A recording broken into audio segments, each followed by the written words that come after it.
అందిన కాడికి అడ్డగోలుగా అప్పులే అప్పులు. రాష్ట్ర అప్పులు 11 లక్షల కోట్లు దాటాయి. చెల్లించాల్సిన బకాయిలు ఇంకో 2 లక్షల కోట్ల వరకు పేరుకుపోయాయి. అంటే రాష్ట్ర ప్రజల నెత్తిన 13 లక్షల కోట్లకు పైనే అప్పులున్నాయి. కానీ జగన్కి ఆ దిగులేం లేదు. ఎందుకంటే అప్పు తీర్చాల్సింది ప్రజలే కాని జగన్ జేబులోంచి కట్టేదేం లేదుగా. కాకపోతే ఇక్కడొక చిక్కొచ్చి పడింది. వచ్చే ఎన్నికల తర్వాత ఎలాగూ తాను అధికారంలో ఉండనని జగన్కు తెలుసు. అలాంటప్పుడు తన సొంత మనుషుల బిల్లులు ఆగిపోతే ఇబ్బంది కదా. అందుకని తన వాళ్ల బిల్లులు ముందే చెల్లించేసి వారిని బయటపడేయాలి. కాని ఎలా? తన మొహం చూసి కొత్తగా అప్పులిమ్మంటే ఎవరు ఇవ్వట్లేదు. అందుకే ఇక తాకట్టు మొదలుపెట్టాడు. ప్రభుత్వ భూములు, భవనాలు, కార్పొరేషన్ల ఆదాయాలు తాకట్టు పెట్టి 1000 కోట్లు తెచ్చాడు.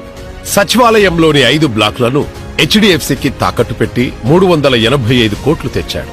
గనుల శాఖ ఆదాయాన్ని తాకట్టు పెట్టి బాండ్ల అమ్మకం ద్వారా 7000 కోట్లు తెచ్చాడు. 25 ఏళ్ల పాటు వచ్చే మద్యం ఆదాయాన్ని తాకట్టు పెట్టి 50,000 కోట్లు.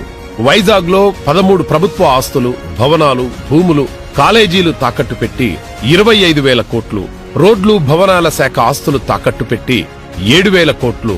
అభివృద్ధి పేరుతో కాకినాడలో పోర్టుకు చెందిన 349 ఎకరాలను తాకట్టు పెట్టి 1,500 కోట్లు తెచ్చుకున్నది చాలక మరో 500 ఎకరాల పోర్టు భూములను తాకట్టు పెట్టడానికి సిద్ధమయ్యారు. ఈ అప్పులు, ఈ తాకట్టు అంతా దేనికంటే తన మనుషుల కోసం. విశాఖ జిల్లా ఎండాడాలో భూములు చూపించి 255 కోట్లు తెచ్చుకొని భూసేకరణ బిల్లులు చెల్లించాలని హౌసింగ్ కార్పొరేషన్ ను సర్కారు ఈ మధ్య ఆదేశించింది. భూసేకరణ బిల్లులంటే వైసీపీ నేతల బిల్లులే అని వేరే చెప్పక్కర్లేదు. అంతెందుకు, ఈ మధ్య పెద్దిరెడ్డి, అవినాష్ రెడ్డి, మేనమామ రవీంద్రనాథ్ రెడ్డిల బిల్లులు చెల్లించడానికి ఖజానాలో ఉన్న 13,000 కోట్లు వాడేశాడు.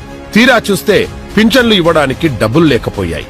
వెంటనే 4,000 కోట్లు కావాలంటూ ఆర్బీఐ దగ్గరికి పరిగెత్తాడు. కానీ ఆ డబ్బు రావడానికి వారం రోజులు పడుతుంది. అందుకే వాలంటీర్లు లేరు అంటూ కొత్త నాటకాలు మొదలుపెట్టాడు. చూశారా, జగన్ అప్పు చేస్తే మనకేంటి అనుకుంటాం. కానీ బటర్ఫ్లై ఎఫెక్ట్ లాగా అది పింఛన్లు ఆగిపోయే వరకు వచ్చింది.